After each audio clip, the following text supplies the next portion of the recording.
Ashrafi coaching classes के इस YouTube platform पर आपका हार्दिक स्वागत है दोस्तों।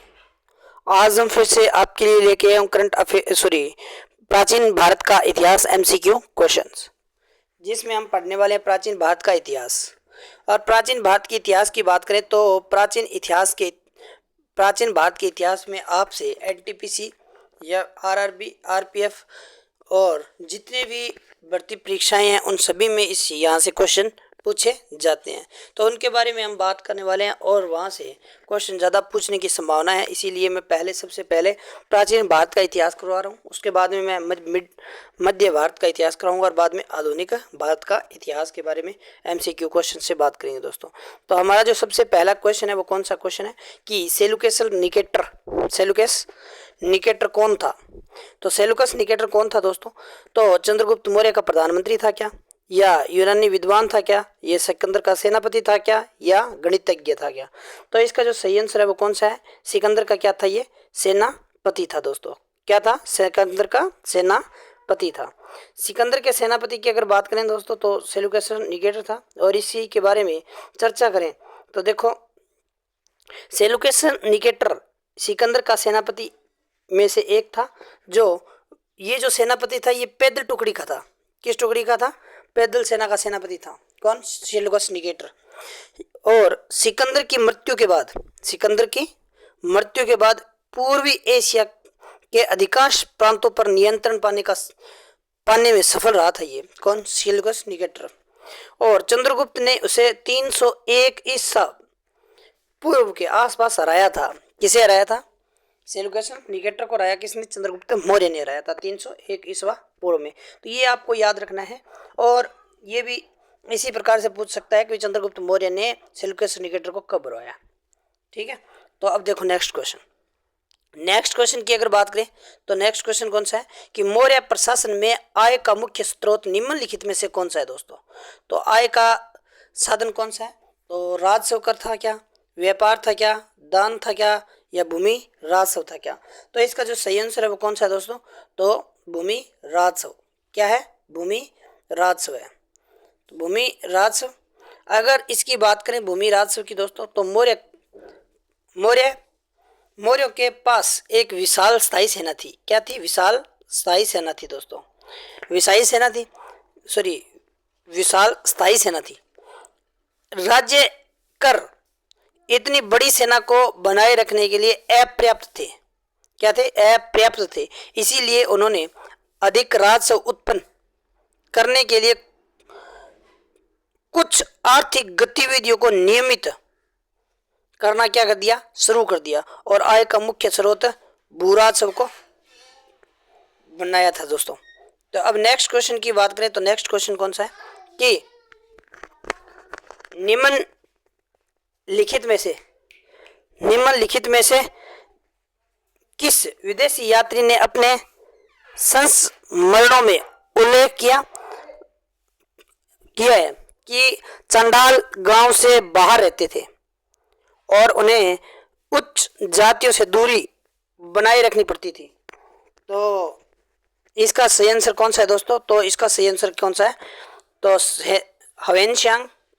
हवेनत्सांग या फैयान या टोलमी या इत्सिंग। तो इसका सही आंसर है फैयान। कौन सा है? फैयान। फैयान की अगर बात करें तो चीनी यात्री का फैयान ने अपने संस्मरणों का क्या किया था? उल्लेख किया कि चंडाल गांव से बाहर रहते थे और उन्हें उच्च जातियों से दूरी बनाए रखनी होती थी। चंडालों का कहा जाता था कि जब वे शहर या बाजार में प्रवेश करें तो लकड़ी के टुकड़े पर प्रहार करके अपने आगमन की सूचना दे ताकि दूसरों लोगों उन्हें छू न सके और अपवित्र न उसके। क्या न उसके? अपवित्र न उसके। नेक्स्ट क्वेश्चन कौन सा है दोस्तों? तो नेक्स्ट क्वेश्चन है कि निम्नलिखित में से किस स्थान पर एक विशालकाय घोड़े की पत्थर की मूर्ति स्थापित की गई थी? तो मथुरा के अंदर, देवगढ़ के अंदर, सुल्तानगंज के अंदर, या खेरीगढ़। तो इसका सही आंसर है खेरीगढ़ दोस्तों।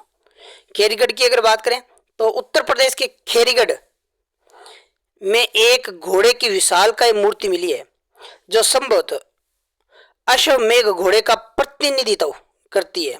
इसे ब्लेज बलुआ पत्थर से तराशा गया है दोस्तों। ब्लेज या बेल्ज बलुआ पत्थर से क्या किया गया है? तराशा गया है। अब नेक्स्ट क्वेश्चन की बात करें तो नेक्स्ट क्वेश्चन ये है दोस्तों आपके लिए कि निम्नलिखित में से किस शासन को मोख रियों का अंतिम शासक माना जाता है? मोख रियों का अंतिम शासक किसे माना जाता है? तो ईशान वर्मन या ग्रहवर्मन, सर्ववर्मन, अदेत वर्मन। तो इसका सही आंसर कौन सा है दोस्तों? इसका सही आंसर है ग्रहवर्मन। ग्रहवर्मन की बात करें तो मोखरी शाही गुप्तों के समकालीन थे और ग्रहवर्मन को मोखरी का अंतिम राजा माना जाता था। किसका? मोखरी का अंतिम राजा कौन सा था? ग्रहवर्मन के बाद गुप्त वंश के राजा देवगुप्त ने उनकी क्या कर दी थी? हत्या कर दी थी और धीरे धीरे मोखरी परिवार गुमनामी में खो गया था दोस्तों। नेक्स्ट क्वेश्चन की बात करें तो नेक्स्ट क्वेश्चन कौन सा है कि निम्नलिखित में से किस पाल शासक को उत्तरापथ स्वामी या उत्तरी भारत का स्वामी कहा जाता है? तो गोपाल, देवपाल, धर्मपाल या रामपाल। तो इसका सही आंसर कौन सा है दोस्तों? धर्मपाल की अगर बात करें तो धर्मपाल की संप्रभुता को पश्चिमी और दक्षिण भारत के शासकों ने स्वीकार किया था। किन्होंने स्वीकार किया था दोस्तों? पश्चिम और दक्षिण भारत के शासकों ने स्वीकार किया, जिसमें पंजाब पश्चिमी पहाड़ी राज्य और राजपुताना, मालवा, ब्रार शासक शामिल थे दोस्तों।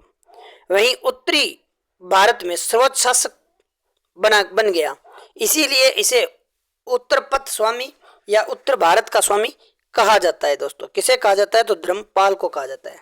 किसे कहा जाता है? धर्मपाल को कहा जाता है। नेक्स्ट क्वेश्चन है दोस्तों कि निम्नलिखित में से किस राजा ने ठकुरी वंश की स्थापना की थी? तो भोगवर्धन वर्मन या शिलास्तंभ या अंशुवर्मन या भास्कर वर्मन। तो इसका सही आंसर कौन सा है दोस्तों? अंशुवर्मन था। क्या था? अंशुवर्मन था। अंशुवर्मन की अगर बात करें तो समुद्रगुप्त के इलाहाबाद स्तंभ लेख में के अनुसार, किसके अनुसार? इलाहाबाद के स्तंभ लेख के अनुसार नेपाल एक स्वायत्त सीमावर्ती राज्य था जो गुप्त शक्ति को श्रद्धांजलि देता था। 7वीं शताब्दी के दौरान नेपाल ने तिब्बत और हर्ष के साम्राज्य के बीच एक बफर राज्य की स्थिति पर क्या कर लिया था? कब्जा किया था और ठुकरी राजवंश की स्थापना राजा अंशुवर्मन ने की थी। किसने की थी? अंशुवर्मन ने की दोस्तों। नेक्स्ट क्वेश्चन है कि निम्नलिखित में से किस राजा ने हरिभद्र को अपना आध्यात्मिक गुरु बनाया? तो गोपाल, धर्मपाल, महेंद्रपाल पाला या फिर देवपाला। तो इसका सही कौन सा आंसर? धर्मपाल है दोस्तों। क्या है? धर्मपाल की अगर बात करें तो धर्मपाल भारतीय उपमहाद्वीप में बंगाल क्षेत्र के पाल साम्राज्य में दूसरे शासक थे। वे गोपाल के पुत्र और उत्तराधिकारी थे। किसके? गोपाल के। धर्मपाल बौद्ध धर्म के बहुत बड़े प्रशंसक थे और इन्होंने हरिभद्र को अपना आध्यात्मिक गुरु बनाया था और उन्होंने 50 से अधिक बौद्ध मठ बनवाए थे। किसने बनवाए थे? धर्मपाल ने बनाए थे दोस्तों। नेक्स्ट क्वेश्चन कौन सा है? तो निम्नलिखित में से किस राजा ने कविराज मार्ग लिखा था? तो ध्रुव, गोविंद द्वितीय या अमोद वर्ष प्रथम दंती दुर्ग। तो अमोद वर्ष प्रथम ने लिखा था दोस्तों। किसने लिखा था? अमोद वर्ष प्रथम ने। अमोद वर्ष प्रथम की अगर बात करें तो अमोद वर्ष प्रथम अपने पिता गोविंद तृतीय की मृत्यु के बाद, अपने पिता कौन थे? गोविंद तृतीय की मृत्यु के बाद 14 वर्ष की आयु में 815 ईस्वी में सिंहासन पर बैठे थे दोस्तों। और यह एक निपुण कवि और विद्वान थे जिन्होंने कवि राजमार्ग की रचना की थी, जो कन्नड़ में सबसे पुराना साहित्यक कार्य। नेक्स्ट क्वेश्चन है कि प्रथम संगम की स्थापना निम्नलिखित में से किस के द्वारा की गई थी? किस के द्वारा की गई थी? तो तोलकापियर, ऋषि अगस्त्य या कपिलर या उपयुक्त में से कोई नहीं। तो इसका सही आंसर कौन सा है दोस्तों? ऋषि अगस्त्य। ऋषि अगस्त्य, ऋषि अगस्त्य। अगर ऋषि अगस्त्य की बात करें दोस्तों तो प्रथम संगम की स्थापना ऋषि अगस्त्य ने की थी। प्रथम अगस्त का स्थान दक्षिणी मदुरई या तेनमदुरई था। तेनमदुरई को कहा जाता है कि तेनमदुरई समुद्र में डूबा हुआ था। उन्हें 89 राजाओं के सेक्शन में दिया गया था।